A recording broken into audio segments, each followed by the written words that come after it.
Hi everyone, this is Rusty Dog and I am continuing my journey into the void, and I'm here in a system called ORCOP ZH-H B2-4, and I'm stopping off here temporarily to start this video so that I can show you the app that I'm using, as you can see at the top of the screen. This is what I'm using to log my my journey, and it is aptly called Captain's Log, and I will make the link available to you within the description of this video. But on the live stream yesterday there was a few people asking me about it, so I thought I'd do a very short video to show you what it was, how it works, and why I'm using it. So if we look at the main interface by pressing Alt-C, you'll see that this is the system I've just arrived at. I've just scanned the M-class star. As you can see, there it is in the corner there. But if we look up at other things that I've scanned, you'll see, let's go up to a system I scanned a little while back here. So there's got 48 planets that was scanned here, and you can see all of them. If I just scroll up and down, you'll see all of them listed here. All the ones that have got these periodic table symbols are obviously landable planets. So it tells you here that it's a high metal content world with a 0.8 gravity, and all the elements or materials that are on there listed here in a table as well. So if I'm looking out for stuff, particularly something maybe like polonium, I know I can go to planet B1 and I can pick it up here, and there is 0.6, and in fact I did land on this planet during the live stream and I did pick some polonium up.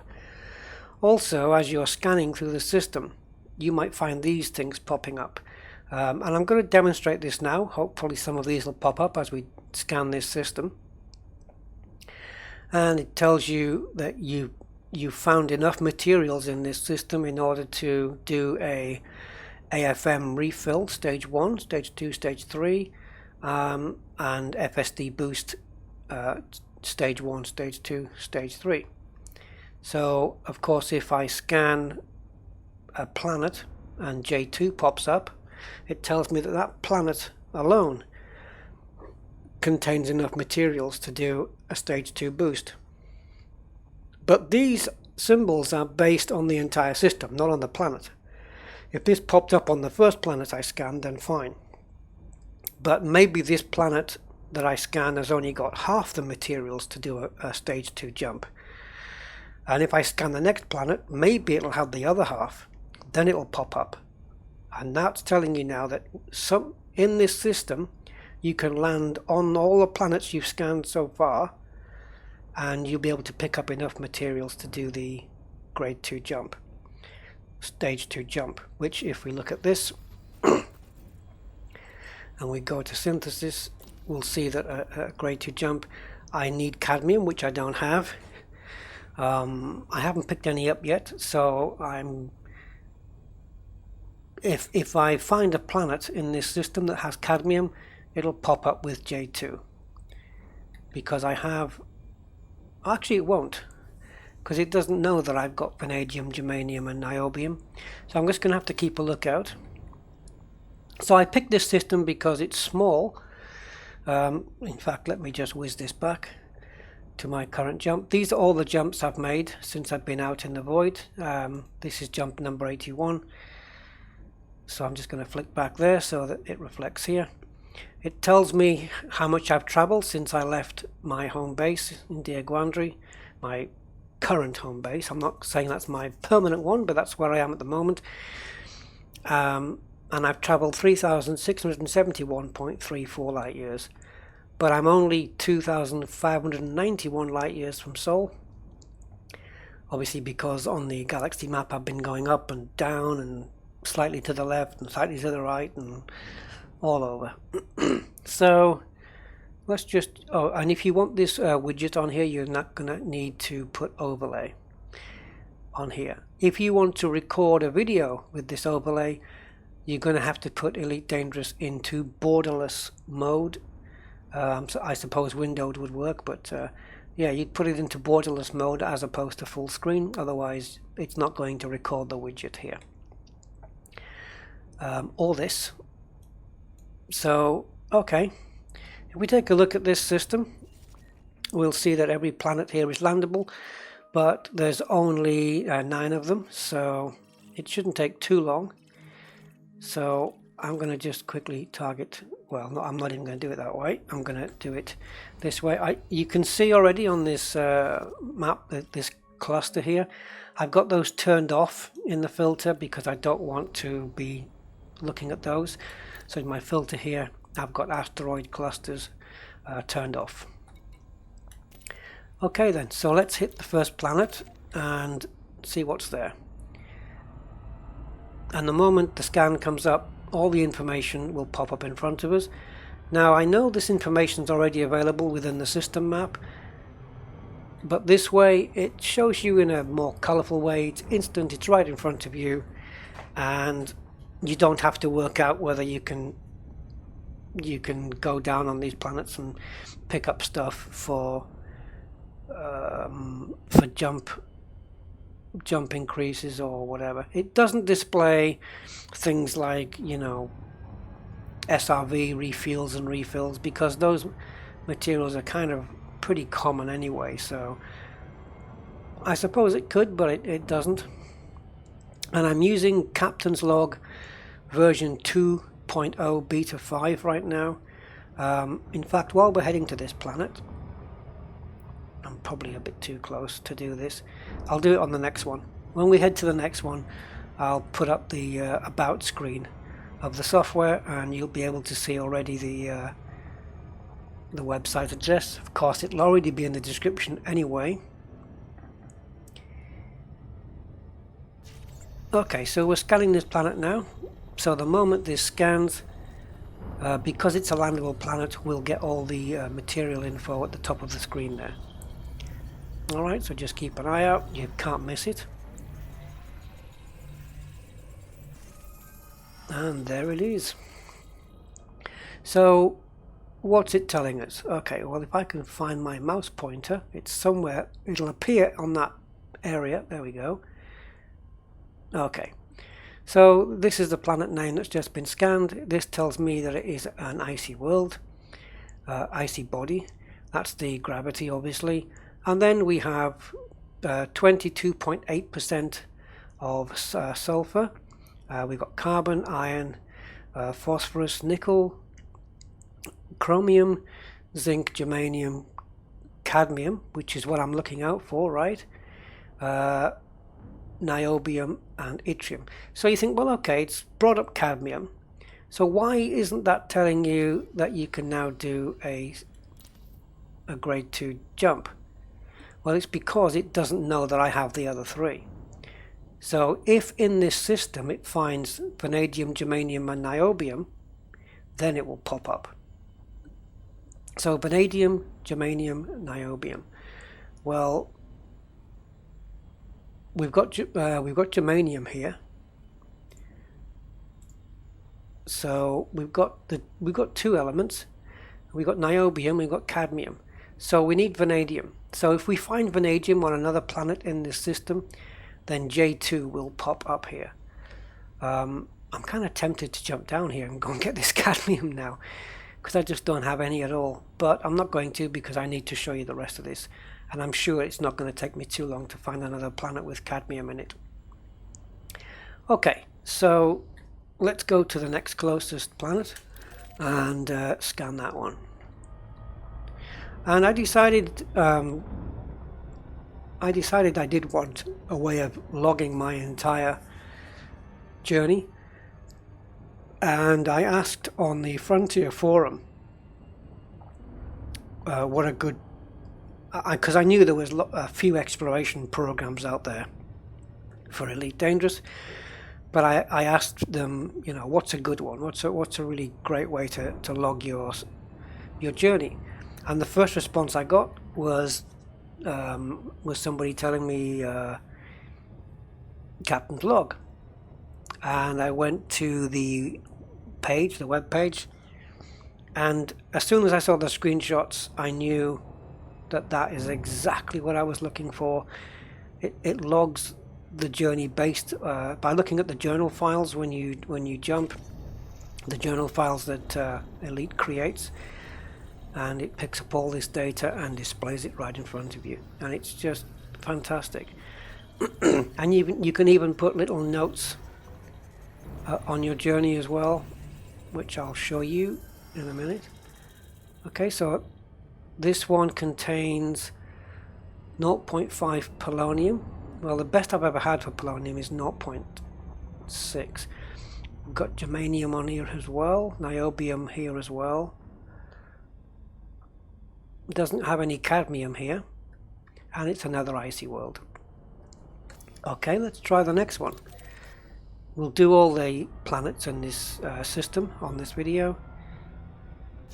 None of them are massively too far away, so it's not going to be a big issue.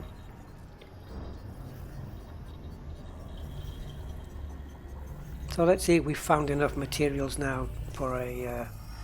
oh, there you go. J2's come up, which means, and there it is, you can see in the green, the V, that's the vanadium. So now we've found enough materials in this system for jump range 1, jump range 2, and AFM refill 2. 1. Now cadmium is here, 0.9, and vanadium is here, 3%. But I believe there was more cadmium on that previous planet, slightly more.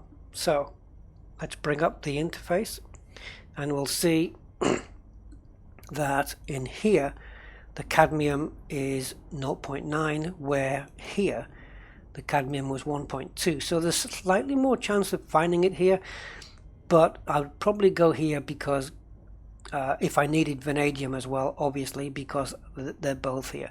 In fact, you can get stage 2 jump just from this planet alone. Look, it's got germanium, vanadium, cadmium, niobium, the 4 things right in a row that you need for jump range 2.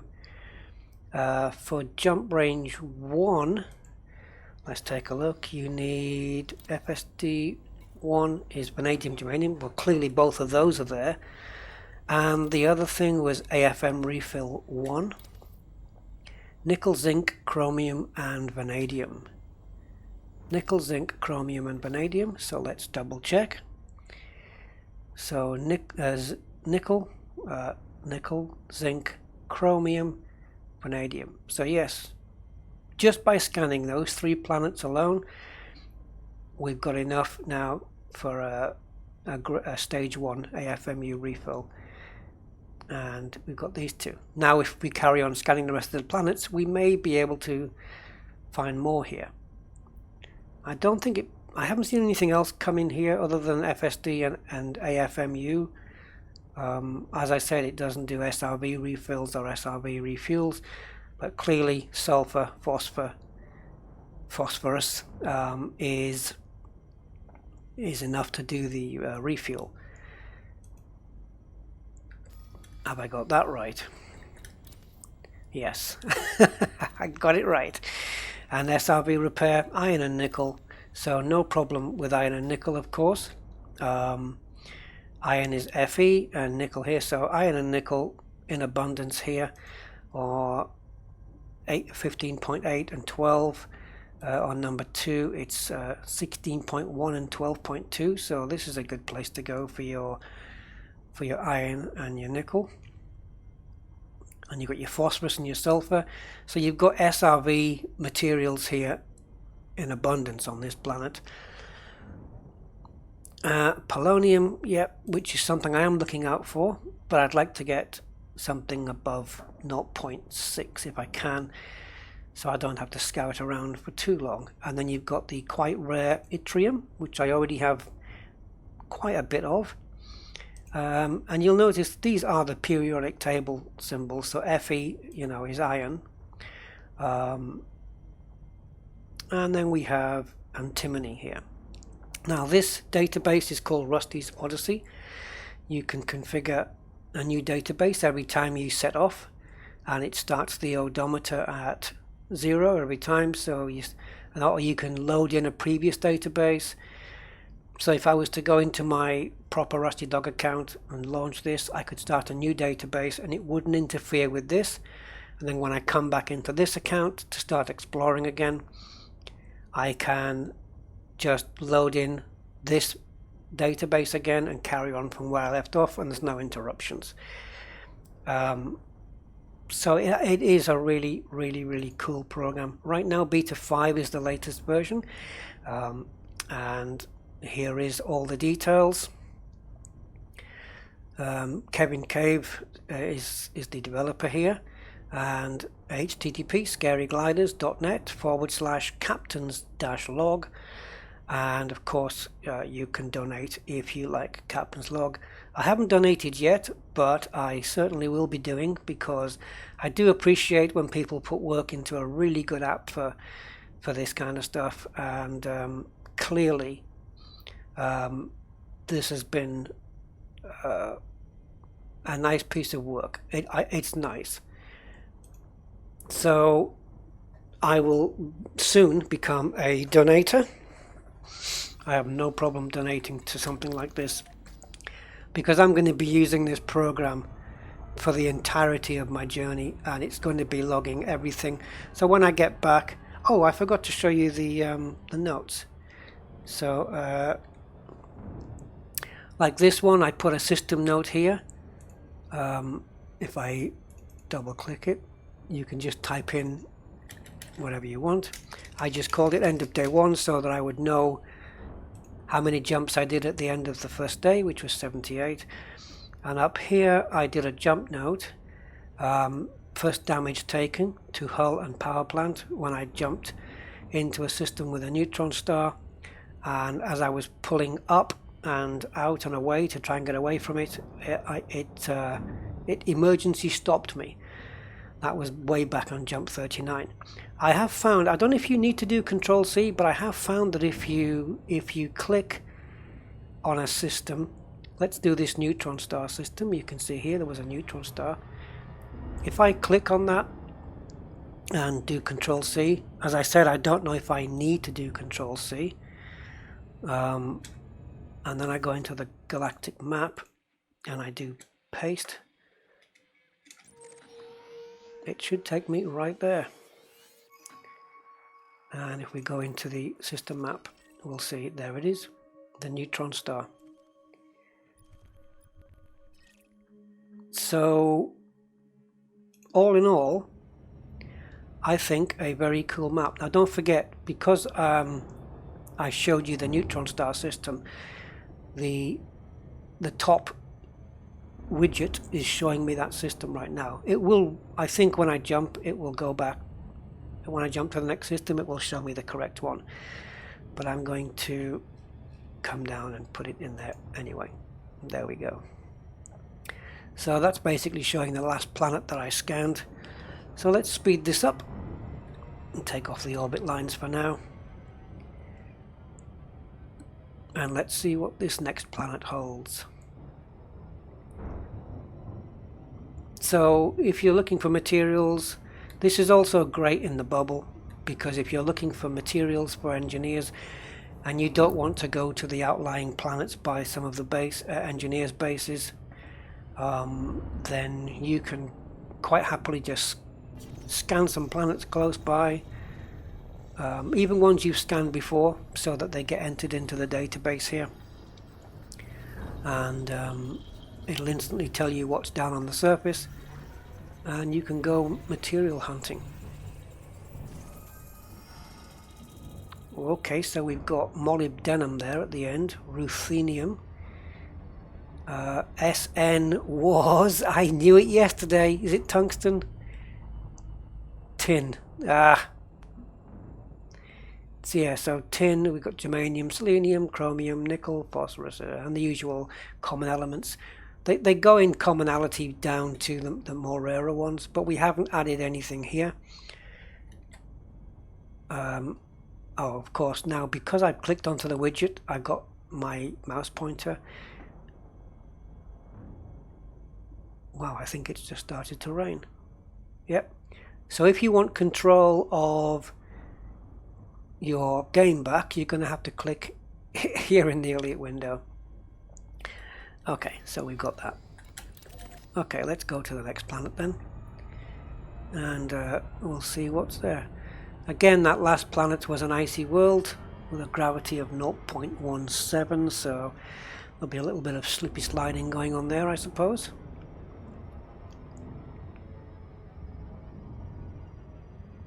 I reckon that what I'd like to come by is an icy body with a gravity of 0.01. I mean, the SRV is going to be sliding all over the place, surely. It's just going to be like anytime you get up any speed and just rise over a small bump or a small crest somewhere, it's going to flip the back of the SRV out and you'll be facing the wrong way more often than not.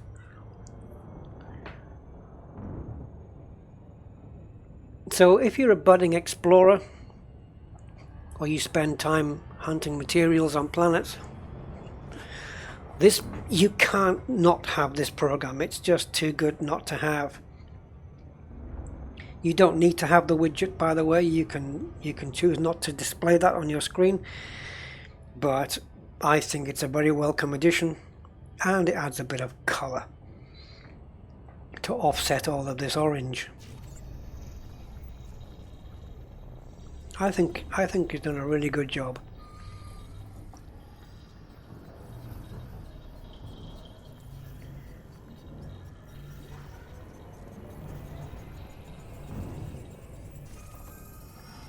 There we go, we've got some more stuff now. So now we can refill the AFM to stage 1, 2 and 3. So what was stage 3? And do I have everything? I haven't got any stage 3 because I'm missing tellurium. There we go. Well, clearly in this system we found all of these 6 resources. Zirconium, ruthenium. Well, the top 3 I know we've found.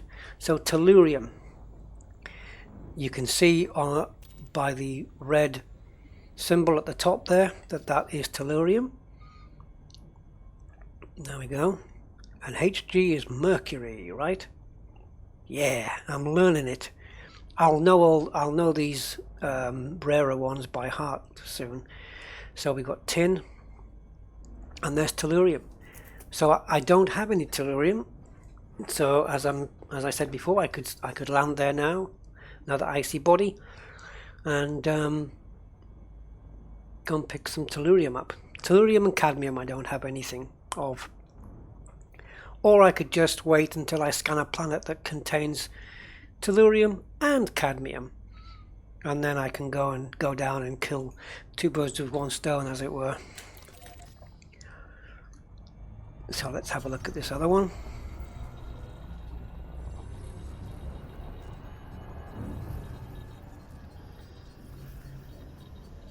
I'm sure there are other very good exploration programs out there, no doubt, but I chose this one because graphically it looks nice. I haven't looked at others, to be honest, so I can't say I prefer this one over the others because I really haven't looked at other programs. The only one that I have covered in the past that does do some kind of logging for your data is EDDI, which I've done in a past video, because that sends your data to EDSM, or interfaces with EDSM, which you have to be signed up to, and that is the Elite Dangerous Star Map, and you can log your own journeys there. I don't have EDDI running in the background for this, but I don't know, maybe I should have, but I just didn't want to have too much running. So there we go, we found all stages of the jump, we found all stages of the AFM refill, and we still have 3 more planets to go.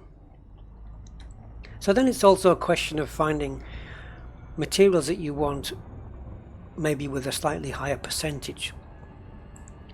So if I find another planet with polonium, which is a very rare one to find, but if you find one with polonium it's got more percent, then you may be inclined to visit that planet as opposed to the one that's got the lesser percentage. But I'm sure you'll know when the time comes which decision to make, where to go. So this one has... oh, where's my mouse? I have to push it to the top and then try and get it to the middle of the screen. There we go. So yeah, you can see this one has got cadmium here, 1%. And it's very easy at a glance to tell if I've scanned other planets in this system where cadmium has a greater percentage. Look at the gravity on that one though, 0.06, icy world. If I find an icy world 0.01, I think I'm going to go down, just to have literally a skate around with the SRV. So let's take a look. These are the planets that I have currently scanned. Yep, loads of interesting features there. I'm just teasing. That looks like it's got some good ridges. Yep, well scarred.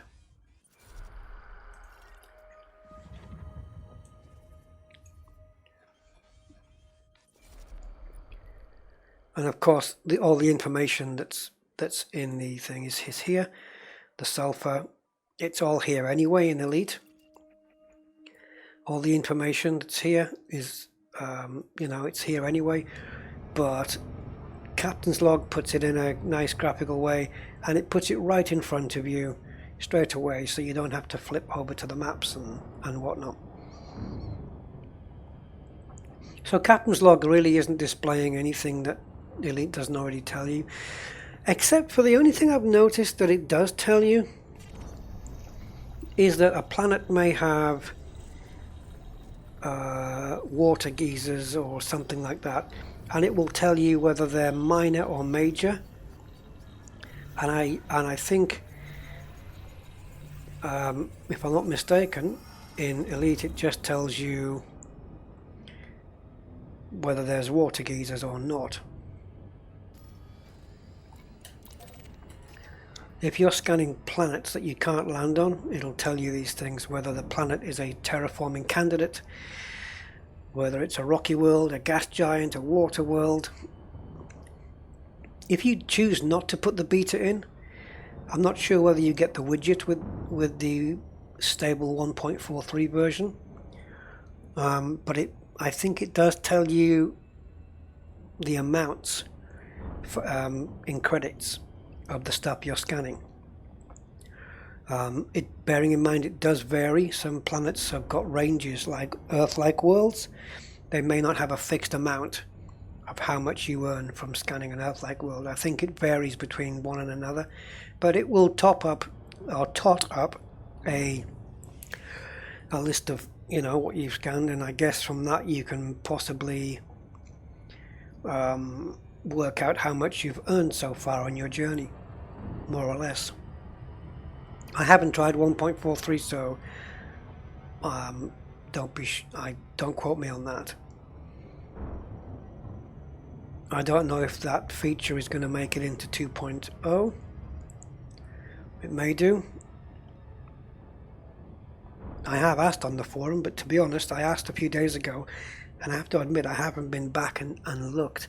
But you'll also find a link if you go to the Frontier forums, and in the search just type Captain's Log, and it will take you to the massive thread there all about this great app. And if you ask the author a question, it seems to me that he does He does respond to you. So there's polonium again, 0.5. Yeah, it's all much the same. I mean, like the sulfur and the carbon, 23.9%. You don't see anything like, you know, carbon 50%, do you? You never see that. It seems I'm in a system that's just icy bodies, though. So let's just scan this one, and that's that. That's the system done. Then we'll make the next jump, and you'll be able to see the odometer and the distance to Sol start climbing up, and see if we can scan some non-landable planets as well, so you can see further information. Okay. So what was W again? Was W tungsten? I think W was tungsten. Yeah, W tungsten, and you got yttrium. All right, so this is the system that we're in, and this is what we've scanned. And if we click on each one, you'll see this pie. It's not a pie chart. Well, yeah, it is a pie chart with a hole in it. You'll see that it's changing slightly based on what's there, and everything here is it's very informational here. But let's jump to the next system, and maybe we can pick up some different information. Okay, so here we go. So star class L we're jumping into, so non-scoopable. I am heading towards the center at the moment, but I'm only going about 5,000 light years in this direction, and then I'm going to be turning left. Yeah, turning left. Just turn left.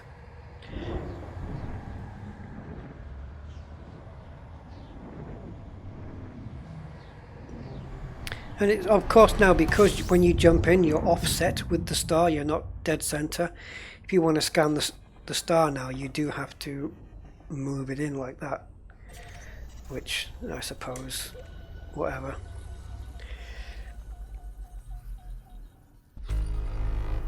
Okay, 14 objects. Do we have anything? Oh wow, well, again, everything landable except for this one, and that's a long way away. So I'm not going to bother with this, because I've shown you how it's yeah, these are all first discoveries. I mean, everything I'm jumping into here, apart from I think one system in the last, I don't know, in the last maybe 20 jumps, they've all been first discoveries, every single one. I mean, there's so many out here. I'm not going to get greedy. There's literally billions and billions of them out here, so there's enough to go around. Very much so.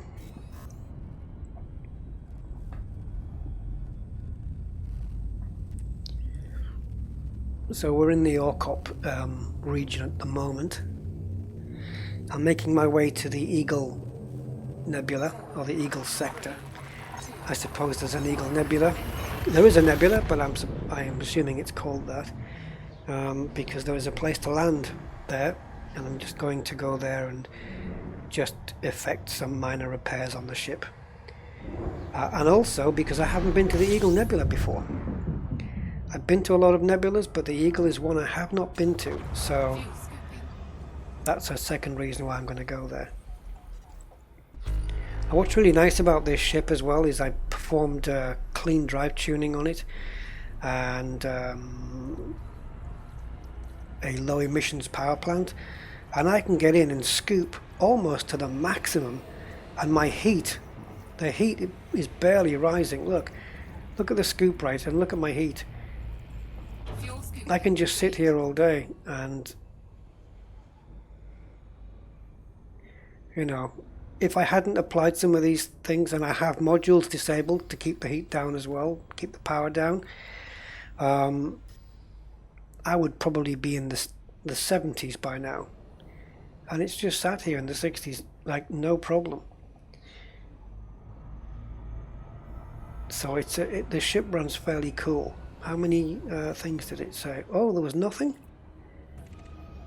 Let me just double check that I actually did that scan. No, I didn't. Okay, well I'm going to scan this star very quickly then, because if it's the only one here and it's unclaimed, then I'm having it. And it is unclaimed. Well, not for too much longer. It's not going to be much though. It's the normal price for a you know, a K-type star.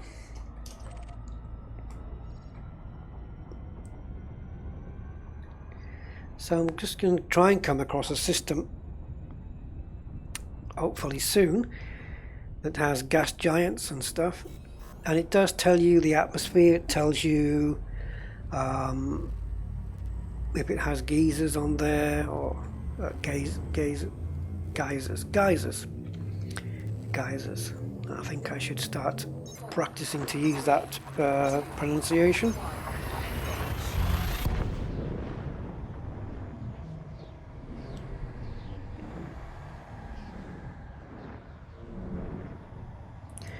So I've already stopped the engines.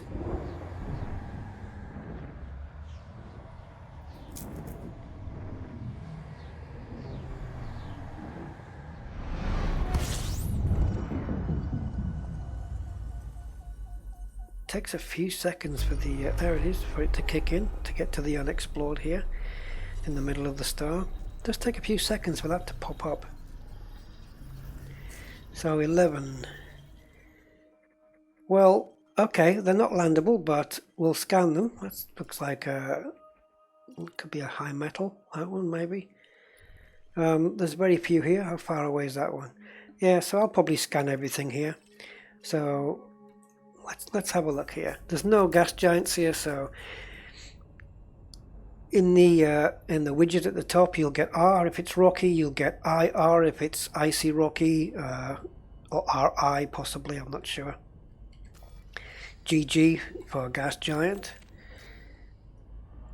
and any, of course, additional information that may be relevant, whether it's a terraforming candidate.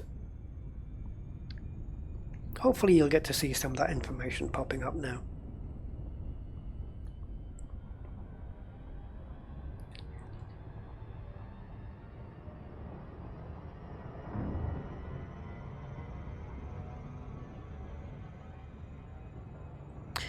I have to say I'm really glad that I brought Captain's Log along with me. It's a nice little companion app, shall we say, to have on your journey, and certainly better having it than not having it, especially if you're undertaking a journey. Okay, so it's a water world. Okay. It's got a thin carbon dioxide rich atmosphere, and it is a candidate for terraforming. Let's take a closer look at it, shall we? Because it looked completely blue from where I was. It didn't look like it had any like ice cap on it, but we are getting a shine there, which looks very blurry, doesn't it? Just turn off my my HUD for a second. That's a very blurry dot on there.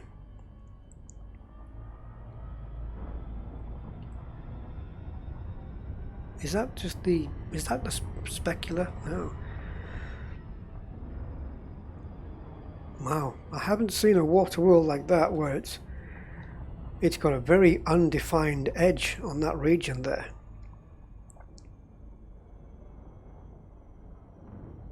How are they? What's going on down there? But yeah, water world. Again, let's bring up the main interface, and here it is, the water world.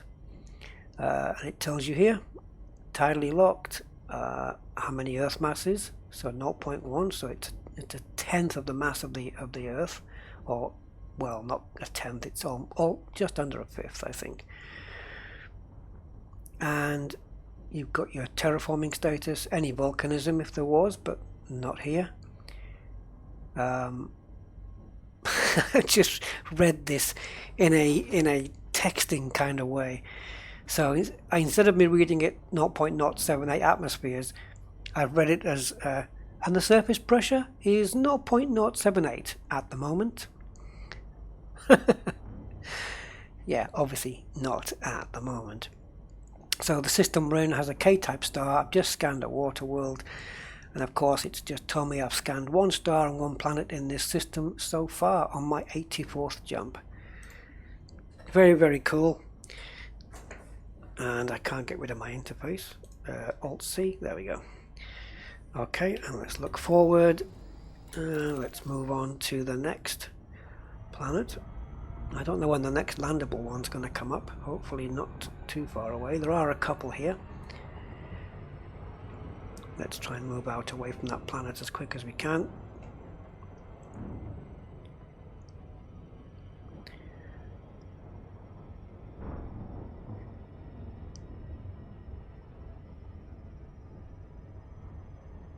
Okay, hopefully we'll speed up fairly soon.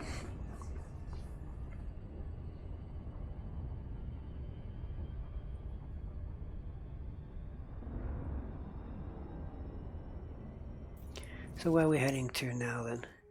Okay, so this second one. So yeah, there's a couple of landable planets there, and of course because this place has not been discovered at all, I'm going to assume it doesn't necessarily mean it, but I suppose it is, that nobody has ever landed on these planets ever in this game.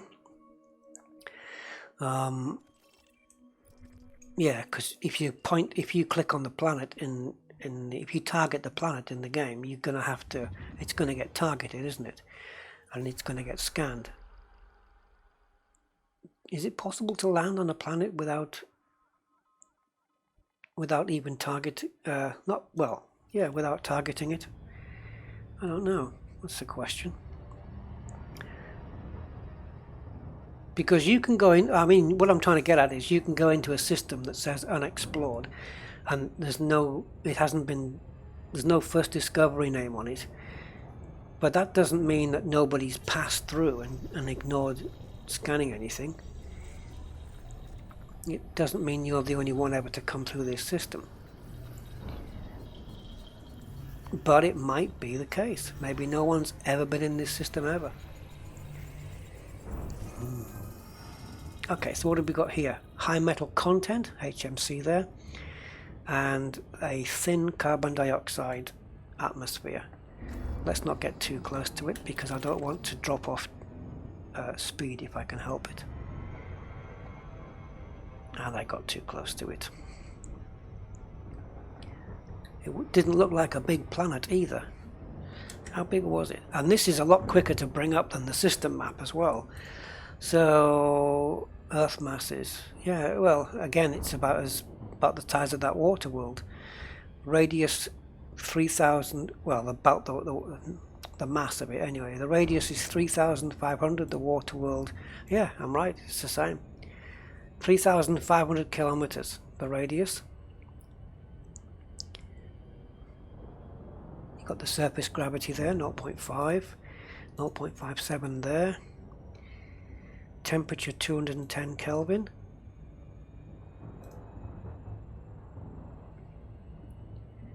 And if you come across anything cool or anything you want to note, again, you can just click in these boxes and just type it in. I found a really cool planet here for canyon racing or something like that. You know, and it'll all be logged in your database, and we're whizzing past. Yes, this is one of my trademark maneuvers. Captain Kirk has the Colbumite maneuver, and I've got the flying past the planet too quickly maneuver. I'll have to come up with a name for it. Look at the size of Barnett's Loop, it's tiny. Well, it's going to get smaller.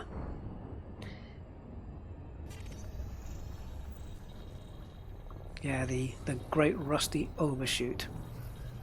This looks like it's got a kind of interesting surface to it.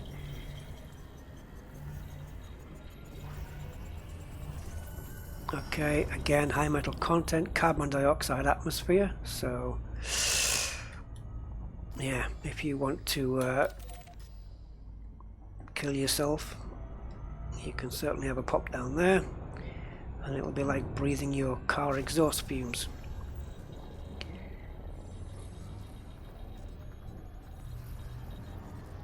No, it's not, because that's sorry, I'm in a different world here. That's carbon monoxide. God. Okay, there we go. It's changed R. So that tells us it's a rocky world, rocky body, and it has a thin ammonia atmosphere. So you do get slightly different information. You're not going to get atmospheres on landable planets, really, I don't think. And exploration for me isn't normally this slow. I don't do the stop-start. I'm only doing this as I'm describing the app.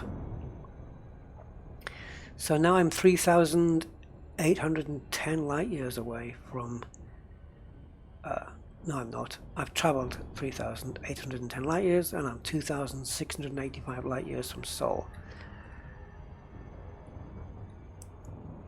2685, and if you need that confirming to show you that the app is right,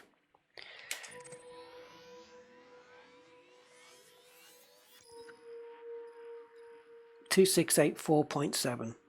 Round it up, you got the number. It's bang on. It's absolutely bang on.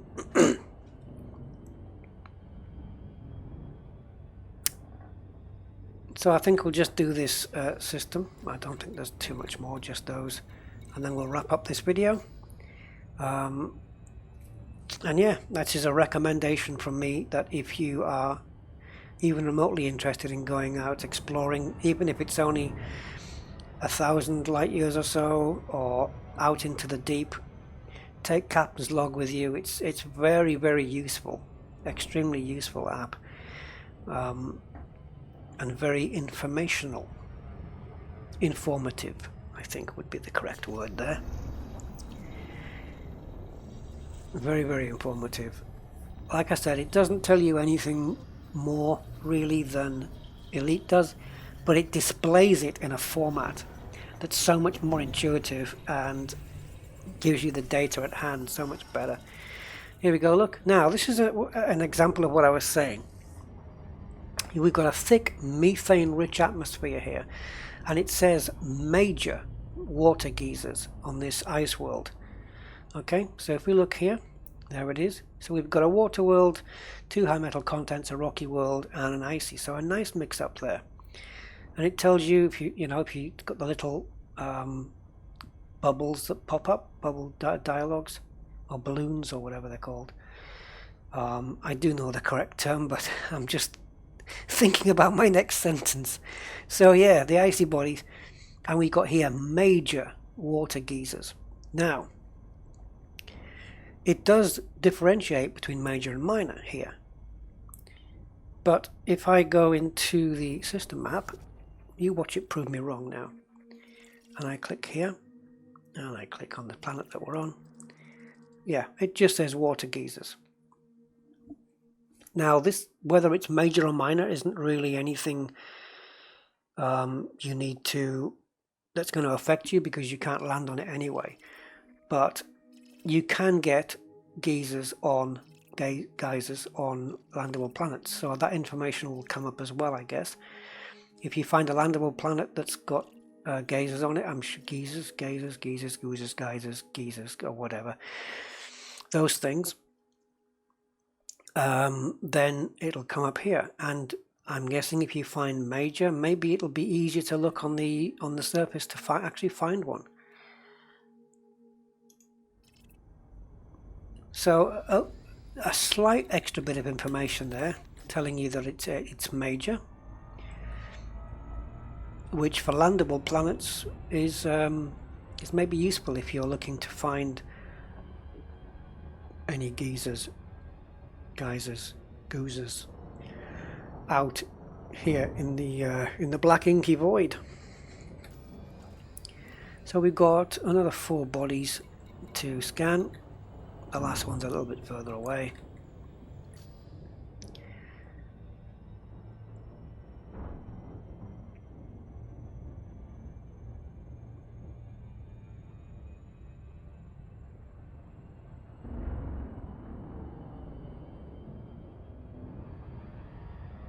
Doesn't take us long to get here. And I've been, you know, I've done what, 80, nearly 90 jumps, and I'm really actually quite happy with this ship, the way it's laid out. I've got the heat thing down pretty well. It kind of cruises at around 21%, even though it's showing 22 now. It will hit 21. And then if I turn off the planetary hangar, which I've got on because I keep forgetting to turn the bloody thing on every time I get to a planet, and I wonder why I can't deploy my SRV. If I take that off, I can get down to 20% heat signature, which is great for, again, if you're scooping really close to a star. You can scoop really fast, really quick, really close, and keep your temperature down. So it's actually very useful.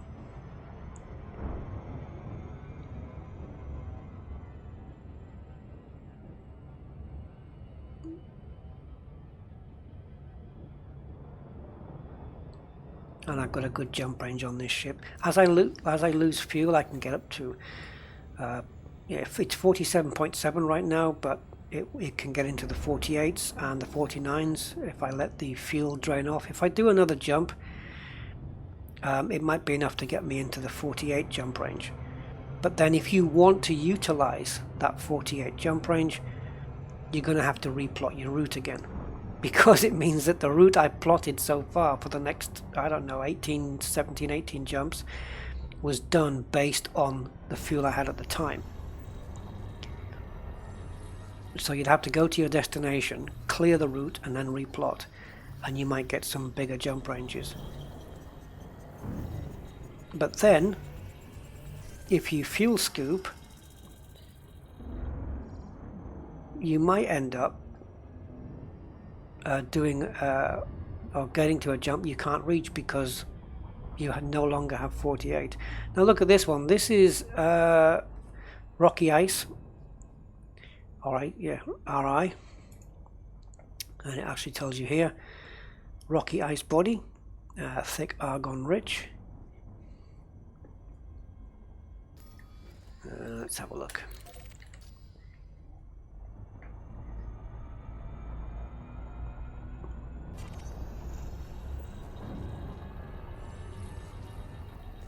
And we're going to be scanning this one immediately.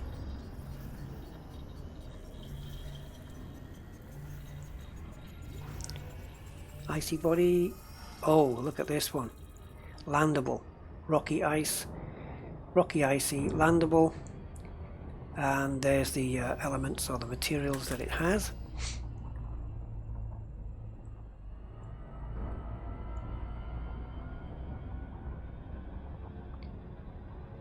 So let me have a run through that then. That's sulfur, carbon, iron, phosphorus, nickel, chromium, manganese, zirconium, cadmium. The last one is mercury, and the SB is antimony. Yes! I'm learning.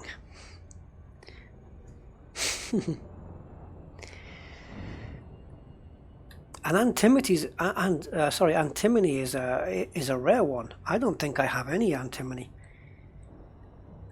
but I've come across quite a few planets with it. But I don't think I have any at all.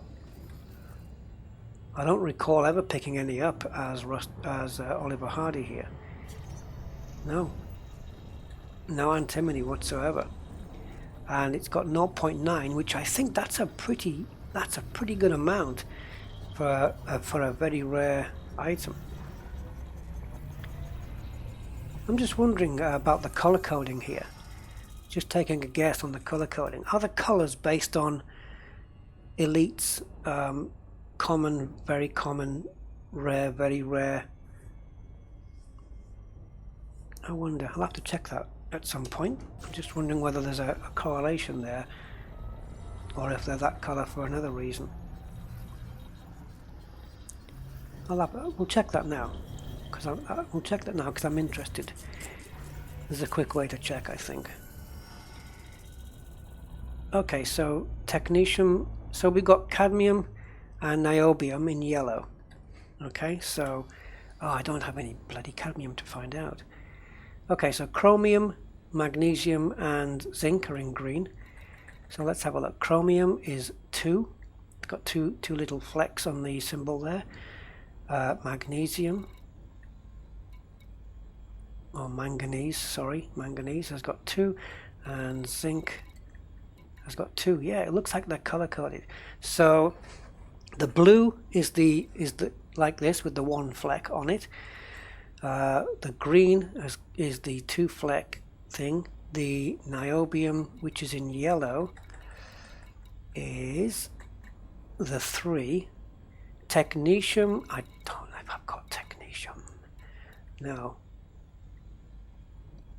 But what else came up in red? SB. Yeah, which I didn't have any. Let's have a look. Let's have a look up at other planets. Yttrium. Yttrium is in red. So if I definitely got that, which is 4. So polonium, does it go to 5? Does polonium? I don't have any polonium. Yeah, it does go to 5. Ruthenium, which is also red. Now ruthenium I haven't come across. There it is, red. So rare and very rare are the same color. So it's basically very common. I don't know what the middle one is, medium, and then you've got rare and very rare, and they're both the same color.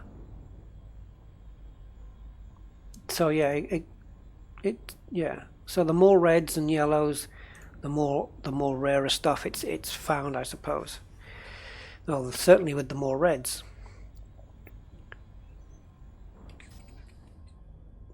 Okay, so I've only just realized that, but yeah. Right, let's go and scan this last body. And then we'll call this video done.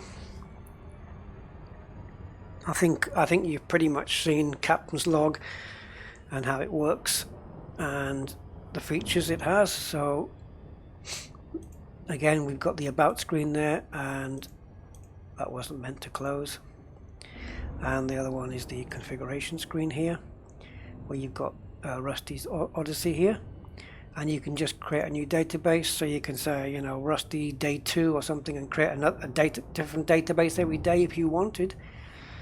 And you've got an option here to scan all your Elite Dangerous logs where you've been up to now. This will attempt to import any and all jump events recorded in whatever net logs are in Elite Dangerous logs directory. And you can import those in as a database, which I think I did here, because I certainly didn't make those 426 jumps on this account.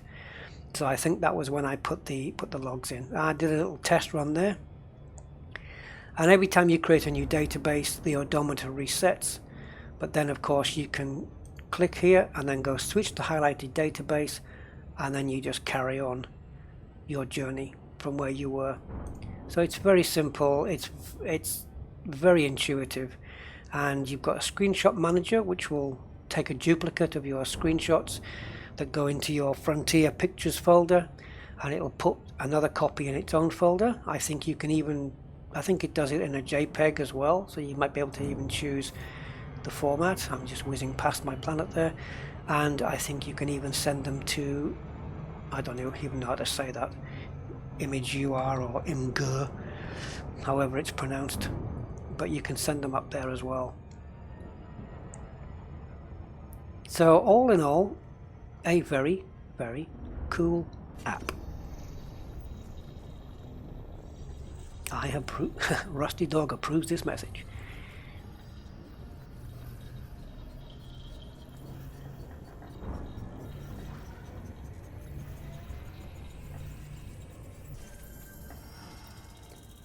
There we go, Major Water. Major water geysers with a helium atmosphere this time. That's the first helium atmosphere planet I've come across on my journey. That is definitely the very first one with a helium. I don't recall any others like that. Let's have a bit of a close look then before we shut off. I'm going to be carrying on my journey right now. I'm going to see if I can get a bit further out. Push the distance to Sol over 3,000. Wow, it looks like a very smoothly rolled up ball of blue tack. There's some nice features on it though. Why can't we have those kind of features on planets we can land on? Nice. I've not seen a planet looking like this before either. Not even in my Rusty account have I seen a planet that looks like that. I've seen a few planets already that look different to anything I've seen already. It's a pity. What would be a nice feature is if you could just do a screenshot and it would apply it to here, so it would show you like a little symbol to show you took screenshots in that system, and then when you click that button here, it will show you all the screenshots that you took only in that system. How cool would that be? That would be very, very cool. So you've got system notes, jump notes. Just make the interface a little bit wider and put SS here for screenshots and how many. So you maybe say 1 or 2 or 3 maybe, and then you click the number and then it shows you in here a list of all the screenshots you took in that system, and then you can view them. You can just double click one and it brings out a little picture viewer and you can view the screenshots for that particular system. That would be a nice feature. Kevin, if you're listening, that would be a really, really, really cool feature. Because, you know, you jump into systems that have got some really, and then you can make a little note saying some really cool looking planets here, and then in brackets see screenshots.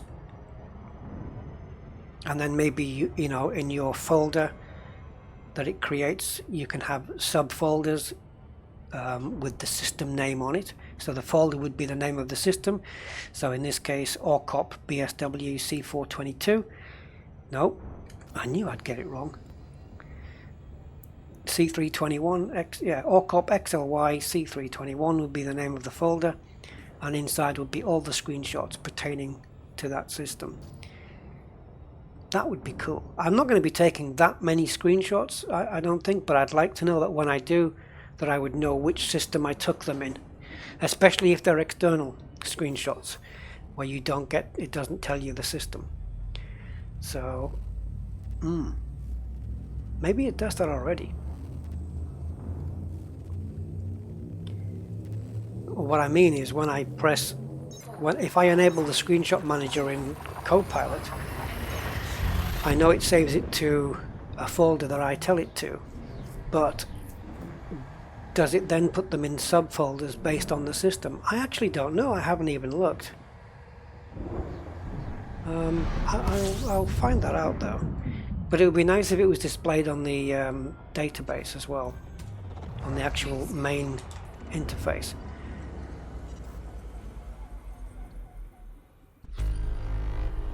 Try to avoid scooping there. There we go. Jump range now 4821, and the jump range now is it moves dynamically, which let me quickly just demonstrate that if I can. I think I've just lost it. There we go. Let's move up, up, up, up, up.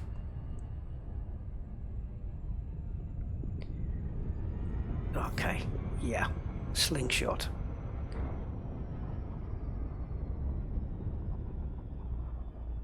Let's try that again. So let's see if I can demonstrate this. I don't know if it did this before in 2.1. I really don't know. I don't recall ever seeing this happen. Maybe it did and I haven't realized it. probably find out. Oh, okay, here we go. So now as I'm scooping, my jump range is decreasing. You see? And once it hits 47.2, I think that's me pretty much filled up. I think it's 47.23 or something, which should see me with a full tank. There we go. I haven't never noticed that before, so I don't know if it's been in since day one or what. But I don't recall ever, you know, seeing my fuel drop and then going into here and seeing the jump range change. But now it changes based on your fuel. Maybe somebody will be able to tell me whether that's a new feature. So again, unexplored. This looks an interesting little thing. Oh, I think I've been there before, but I'm just going to skip this one so I can jump to the next system. Okay, guys, so that's it. That is Captain's Log. I know it's been a longer video than I intended, but of course it wouldn't be a Rusty trademark video if it didn't have that. What is this? That's the first USS that's popped up. Let's have a pop in then and we'll end the video there. 2,699 from Sol. Damn! I didn't quite make that. 2699. And just in case you're wondering what that little square is on the top of the widget there, that's just so you can move the widget around. I'll to time it so I can get the. There we go. Okay, so you can just click and drag it around, so you can really just place it where you want to place it. And I've got no control over my ship right now. There we go.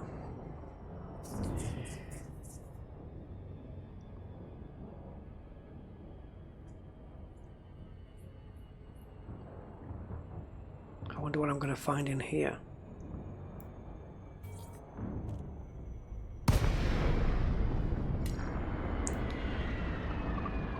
So how did this ship get up here? Same way I did. Don't ask silly questions. Large survey data cache. Wow. I've never seen that before. Just that. Is that worth anything? I'm certainly not going to pick it up because, well, it's illegal salvage, and also I'm not going to carry it around with me.